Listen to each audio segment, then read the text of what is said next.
সাংবিধানিক সংস্কারের বিষয়টার দিকে যদি আপনারা নজর দেন একটু, স্ক্রিনে সাংবিধানিক সংস্কার রাষ্ট্র ব্যবস্থার, জি এখানে অনেকগুলো বিষয় আছে।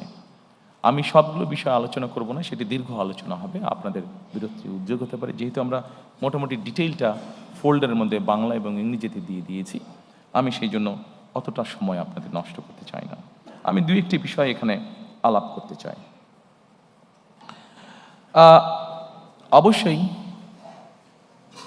শহীদ রাষ্ট্রপতি জিয়া রহমান যখন দেশ পরিচালনার দায়িত্ব পান, যেহেতু আমাদের দেশের অধিকাংশ মানুষ মুসলমান, আমরা সংবিধানে সেই জন্য বিসমিল্লাহির রহমানির রহিম এবং আল্লাহর উপরে, সর্বশক্তিমান আল্লাহর প্রতি পূর্ণ আস্থা ও বিশ্বাস, এই কথাটি সংযোজন করেছিলেন।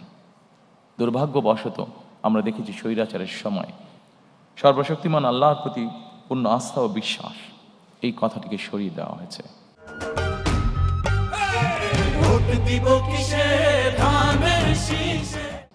ইনশাল্লাহ 12 তারিখের নির্বাচনে বাংলাদেশের জনগণের সমর্থনে বিএনপি সরকার গঠনে সক্ষম হলে আমরা সংবিধানে সর্বশক্তিমান আল্লাহর প্রতি পূর্ণ আস্থা ও বিশ্বাস, এই রাষ্ট্র পরিচালনার মূলনীতি হিসাবে আমরা সংবিধানে এটিকে পুনঃস্থাপন করতে চাই। সম্মানিত উপস্থিতিবৃন্দ, আমরা যেহেতু প্রথমে আমি বলেছি যে বাংলাদেশকে যদি গণতান্ত্রিক ভিত্তির উপর প্রতিষ্ঠিত করতে হয়, তাহলে অবশ্যই আমাদেরকে যে কোনো মূল্যে গণতান্ত্রিক অর্থাৎ ভোট প্রদানের যে চর্চা, ভোটিং রাইট বা ভোট যেই বিষয়টি, এটিকে আমাদের অব্যাহত রাখতে হবে এবং অবশ্যই নিরপেক্ষ ভোট, যেই ভোটের উপরে, যেই ভোট ব্যবস্থার উপরে, যেই ভোট প্রক্রিয়ার উপরে বাংলাদেশের মানুষের আস্থা থাকবে, এইরকম ভোট।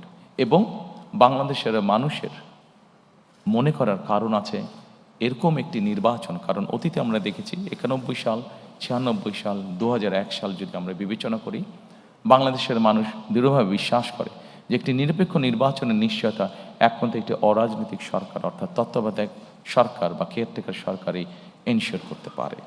এবং সেই জন্যই আমরা যখন আমাদের 31 দফা উপস্থাপন করেছিলাম, সেই সময় আমরা বলেছি আমরা কেয়ারটেকার সরকার আবার দেশে পুনঃপ্রতিষ্ঠিত করতে চাই। এবং পরবর্তীতে বিষয়টি অনেকেই বলেছেন, বিষয়টি বর্তমান সরকার কর্তৃক যে সংস্কার কমিশন হয়েছে সেখানেও আলোচিত হয়েছে। তবে সম্মানিত উপস্থিতিবৃন্দ, অবশ্যই আমার দলের একজন সদস্য হিসাবে আমি এই ক্রেডিটটি নিতেই চাইব যে বাংলাদেশে সবচেয়ে প্রথম আমরাই এই কথাটি বলেছি, অর্থাৎ স্বৈরাচারের সময় আমরা যে 31 দফা উপস্থাপন করেছি আজ থেকে প্রায় 2.5 বছর আগে, সেখানে আমরা পরিষ্কারভাবে বলেছি বিএনপি দেশ পরিচালনার সুযোগ পেলে এবং বিএনপির হাতে সেই পরিমাণ সংসদীয় আসনের শক্তি থাকলে আমরা অবশ্যই তত্ত্বাবধায়ক সরকারকে পুনঃপ্রতিষ্ঠিত করব।